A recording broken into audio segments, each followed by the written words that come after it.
आई, तू म्हणते की श्रीमंत वडिलांनी रॉबर्टला बिना पैशाचं काम करायला लावलं, हे चुकीचं आहे ना? ते म्हणे तुला काय हवंय? म्हणे मला श्रीमंत कसं व्हायचं ते शिकवा. म्हणे मग ते शिकायचं असेल तर मी तुला पैसे नाही देणार. मग म्हणे मग कसं?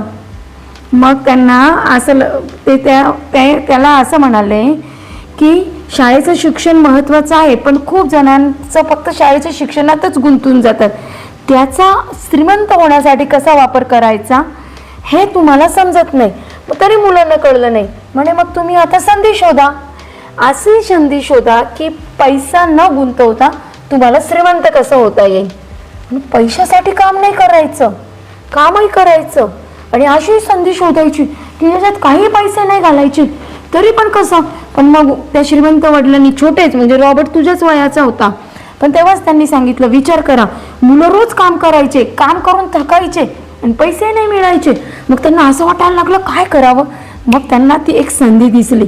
त्यांना तिथे अशी पुस्तकं दिसले जे लोकांनी वाचून टाकून दिलेले आहे, म्हणजे रद्दीसारखे. मग त्यांनी ते पुस्तकं घेतले आणि त्यांनी त्यांच्या जिन्याच्या खाली, म्हणजे अमेरिकेमध्ये ना भरपूर खोल्या असतात, गॅरेज वगैरे, तिथे त्या खोल्यांमध्ये ते पुस्तकं लहान मुलांचे, जसं आपल्याकडे चंपक वगैरे असतात ना, तशी पुस्तकं तिथे आणायचे आणि रद्दीवाल्या काकांना सांगायचे ते की 2 महिन्यांनी आम्हाला तुम्हाला हे पुस्तकं वापस आणून देऊ. ते तिथेच पडलेले होते. त्या काकांना काही त्याचा फायदाही नाही, तोटाही नाही.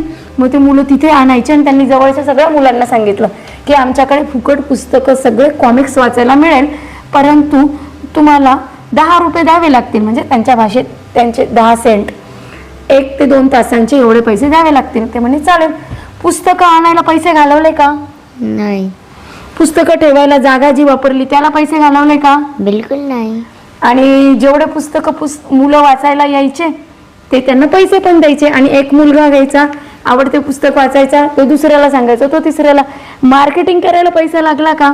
नाही. म्हणजे त्यांनी जरी श्रीमंत वडिलांकडे फुकटात काम केलं असेल, पण त्यांनी ही आयडिया शिकली की भांडवल न ओतता, 1ही रुपया खर्च न करता पैसा कसा कमवावा. मग या रिच डॅडचं म्हणणं तेच आहे की श्रीमंत लोक वेगळ्या गोष्टी नाही करत, ते नेहमीच्याच गोष्टी वेगळ्या पद्धतीने करतात. ठीक आहे, मला समजलं.